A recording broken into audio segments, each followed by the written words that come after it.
بسم اللہ الرحمن الرحیم۔ آج تک کے معزز ناظرین السلام علیکم۔ اب کس نمبر 52 ملاحظہ فرمائیں۔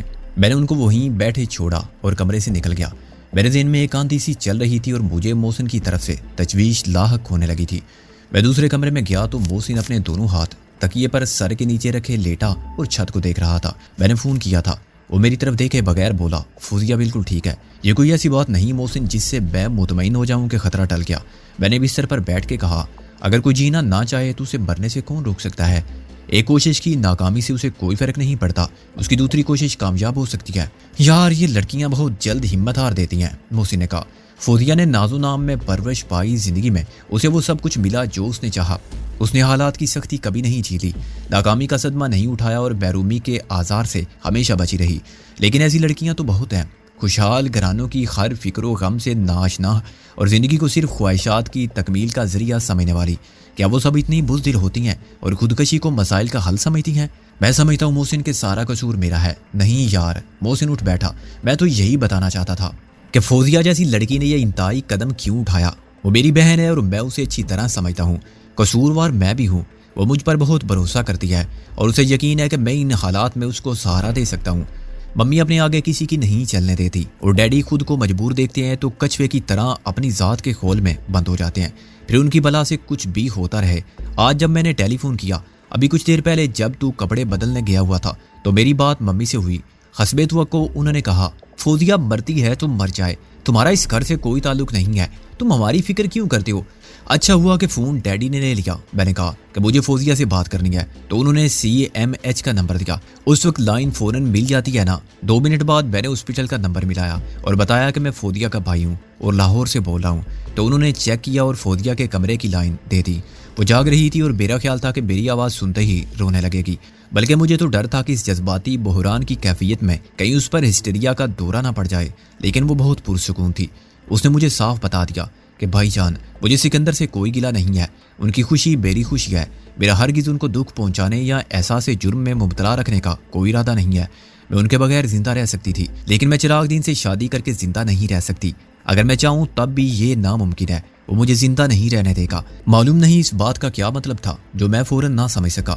میں نے اسے کہا کہ فوزیہ بس اتنی سی بات تھی، مجھ سے یہ وعدہ کرو کہ دوبارہ ایسی کوئی حماقت نہیں کرو گی اور چراغ دین کی طرف سے بے فکر ہو جا۔ اگر وہ چراغ دین اعلیٰ دین بھی لے آئے تو اپنے مقصد میں کامیاب نہیں ہوگا۔ میرے جیتے جی تجھ پر کوئی جبر نہیں کر سکتا، اور اس نے مجھ سے وعدہ کر لیا کہ پھر کوئی بے وقوفی نہیں کرے گی۔ اسے مجھ پر کتنا اعتماد ہے سکندر۔ میں نے محسوس کیا کہ احساس جرم و پشیمانی، مایوسی اور بیچارگی اور رنج و الم کا ایک پہاڑ جتنا بوجھ کم ہونے لگا ہے، جس کے نیچے میری روح بھی کرانے لگی تھی۔ اس سے زیادہ میری بات نہ ہو سکی۔ محسن کچھ دیر بعد بولا۔ یہ اطمینان کیا کم تھا کہ اس نے خود ٹیلی فون اٹھا کے مجھ سے بات کی اور مجھ سے یہ وعدہ بھی کر لیا کہ وہ زندہ رہے گی۔ لیکن اس وقت سے میں سوچ رہا ہوں کہ فوزیہ کی بہت سی باتیں وضاحت طلب ہیں۔ ایک تو یہ کہ وہ اپنے ماضی کو بھول کر بھی زندہ رہ سکتی ہے، لیکن چراغ دین کے ساتھ نہیں۔ کیا اس کا مطلب یہ ہے کہ چراغ دین کی بجائے کوئی اور ہوتا تو وہ زندگی سے سمجھوتا کر لیتی؟ یعنی وہ کسی بھی معقول آدمی سے شادی کر کے گزارا کر سکتی ہے، مگر چراغ دین اسے قطعی ناقابل قبول ہے، اس حد تک کہ وہ اس کے مقابلے میں موت کو ترجیح دے گی۔ سوال یہ ہے کہ کیوں؟